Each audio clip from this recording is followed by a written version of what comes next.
Certains passent leur vie à courir vers l'horizon, pensant que le bonheur se trouve toujours dans la prochaine destination. Leila était de ceux-là.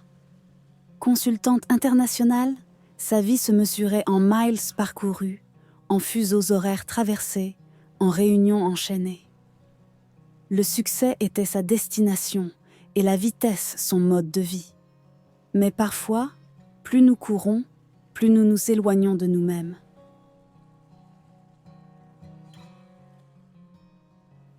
Parfois, c'est dans l'immobilité que commence le plus grand des voyages. Cette nuit-là, à Shanghai, Leila s'arrêta enfin. Dans le silence de sa chambre d'hôtel, au milieu de cette ville qui ne dort jamais, elle entendit pour la première fois, depuis longtemps, le murmure de son âme. Une simple question émergea du chaos.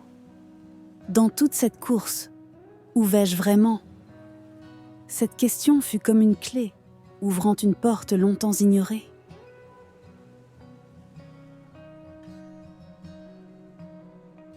Sur les pages blanches de son carnet, elle commença à dessiner une carte différente.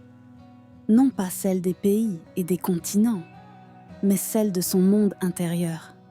Chaque page devint un territoire à explorer. Ici, les rêves d'enfance qu'elle avait rangés dans un tiroir trop tôt fermé. Là, les peurs qui l'avaient poussée à courir toujours plus vite. Plus loin, les espoirs qu'elle n'osait plus nommer.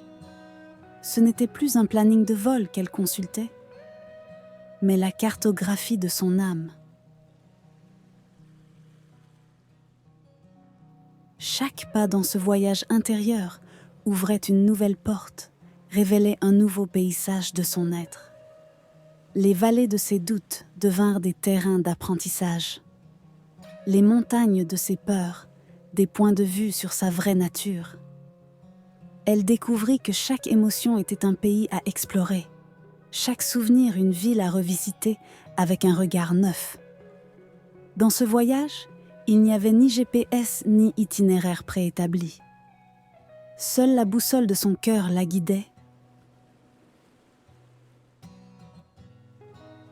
La transformation n'est pas toujours spectaculaire.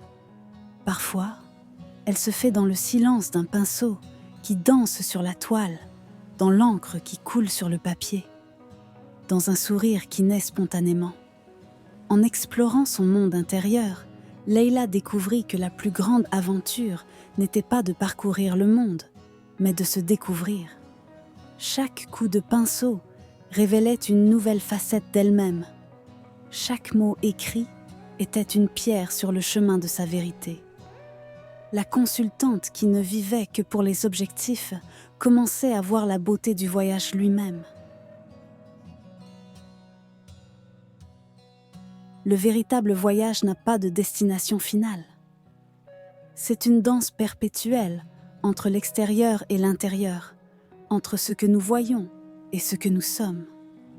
Leila n'avait pas abandonné sa vie de voyageuse. Elle l'avait enrichie de son voyage intérieur. Chaque ville était devenue une nouvelle page de son histoire personnelle. Chaque réunion une occasion de partager non seulement son expertise, mais aussi son humanité. Elle avait compris que nous ne sommes pas faits pour choisir entre deux mondes, mais pour créer des ponts entre eux. Car le plus beau des voyages est celui qui nous permet d'être entièrement nous-mêmes, où que nous soyons.